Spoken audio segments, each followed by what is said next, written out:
Thank you, darling.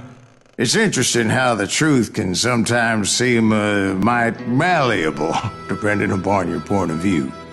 Like how those dime novels make you out to be something you're not?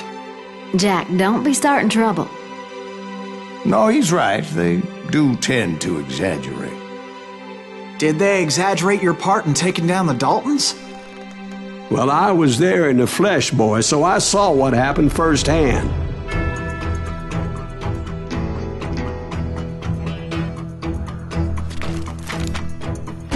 Those Daltons were lawmen once, before they all went bad, robbing banks and trains clear across the territory. Until Coffeeville, of course. I was one of the citizens who took up arms that day. Fighting on the side of the right? I did my best, sir. We all did. It was early morning. One of my friends was a local gunsmith, and he handed out firearms to anybody who'd take one. You see, the Daltons got it in their heads to rob two banks at the same time. Two banks on the same damn street. Story was Bob Dalton's girl was always writing him about how he had no ambition. Oh, you're nobody next to Jesse James, she'd say. Finally, the bastard took his brothers to Coffeeville just to shut her up. Right. It's always the woman's fault.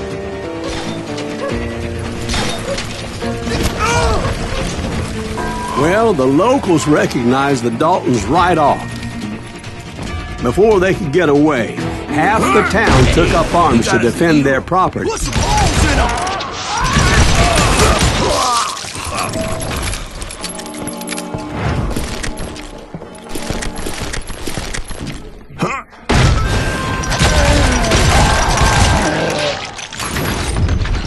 The brothers paid dearly for their stupidity, but everybody knows they had it coming. There's more to it than that. I read all about that day, so I know for a fact that it went down very differently. First of all, it was high noon. A posse of U.S. deputy marshals were on the rooftop across the street. Get ready, boys. They're gonna make a move. The lawmen had been tracking the Daltons for months, and now they finally had them dead to rights. Among them was a bounty hunter feared by many a lawbreaker. The marshals tried to get the Daltons to surrender. They'll give up eventually. We just gotta wait for something to change. This bounty hunter knew that the brothers were far too proud to ever lay down their guns.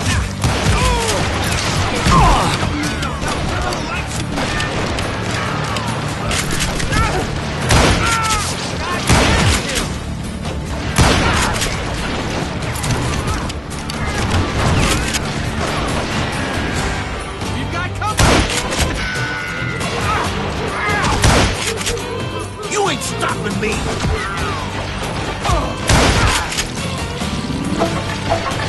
He went in there alone to confront those criminals.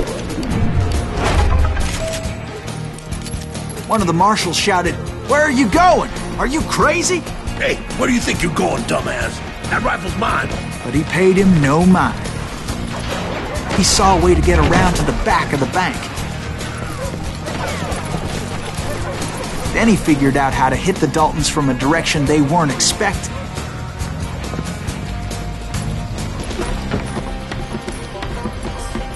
From above.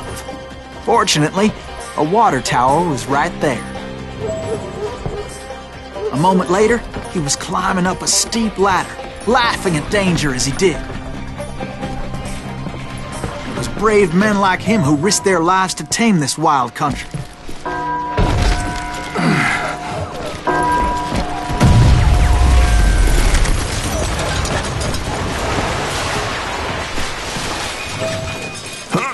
We've got company!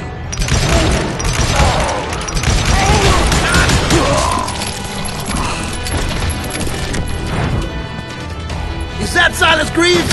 Son of a bitch!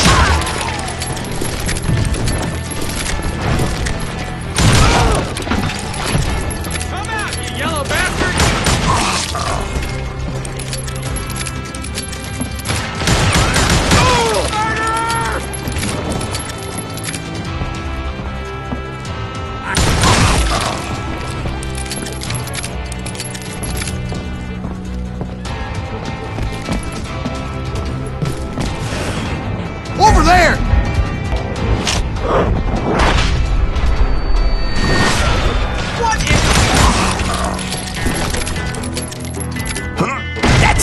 Greaves!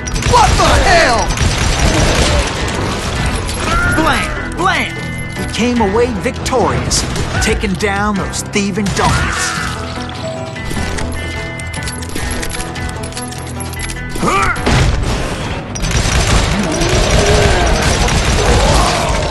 His name was Silas Greaves, and when the dust finally settled, he was the last man standing. Sorry, kid, but that just wasn't the way it happened.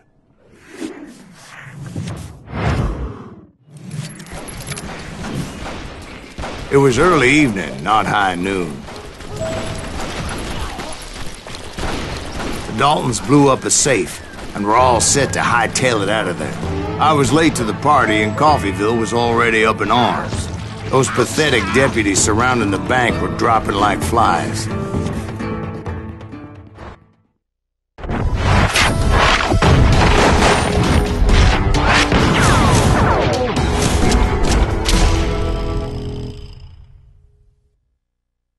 I had been tracking those jokers for months, waiting for them to do something reckless. And finally, they did. Those stupid bastards decided to rob 2 banks at the same time in the same town where everybody knew them. But they still had friends in Coffeyville. And you shoot around corners?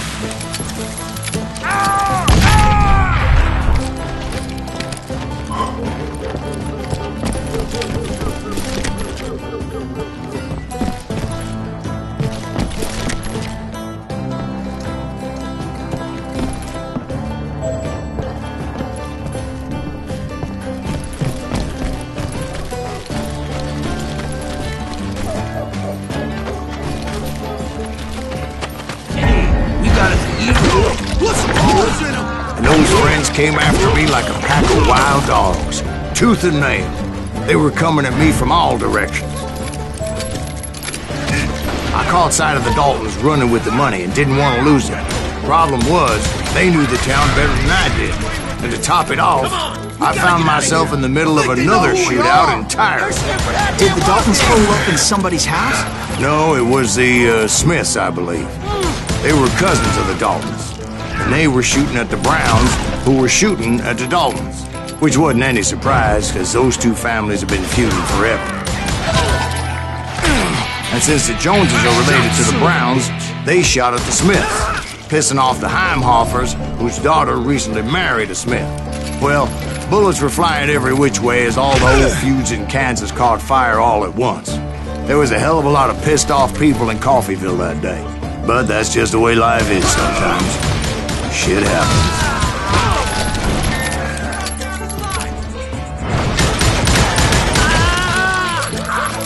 You ain't stopping me!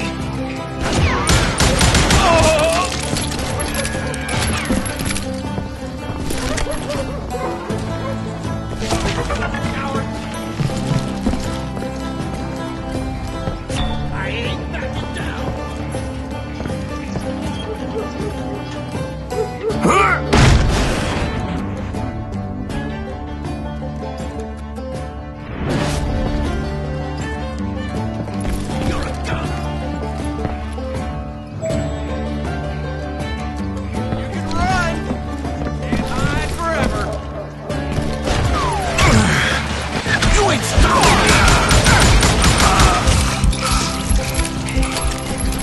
The Dalton boys knew I would never give up.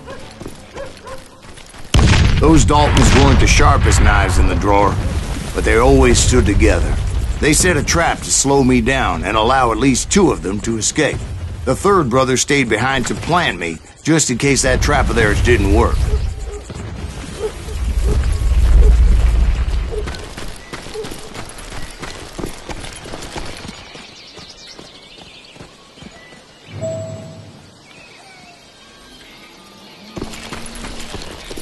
It was Emmett, the youngest, and he decided to stand his ground and face me down.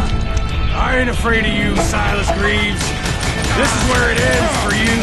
He was determined to protect his brothers. And I understood how he felt. Taking me on all by his lonesome wasn't exactly a recipe for a long life. meet you where you stand.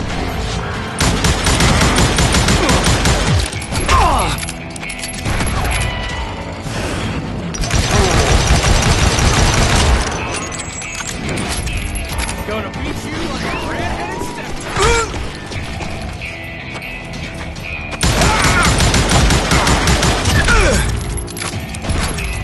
I'm gonna tear you apart.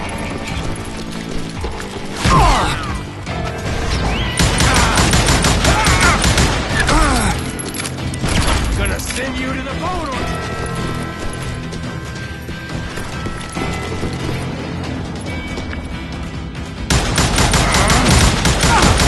It's hog killing time.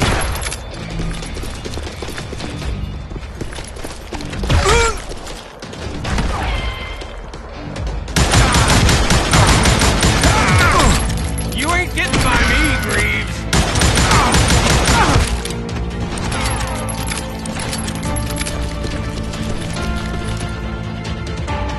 You are dead, law dog.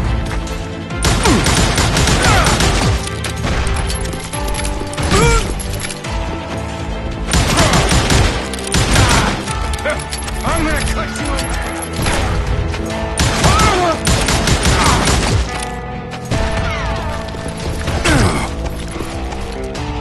I'm gonna tear you apart. But Emmett Dalton survived the robbery in Coffeyville. He's the only Dalton who did. They say he was shot 23 times. Well, Dwight, who do you think put all those damn holes in him?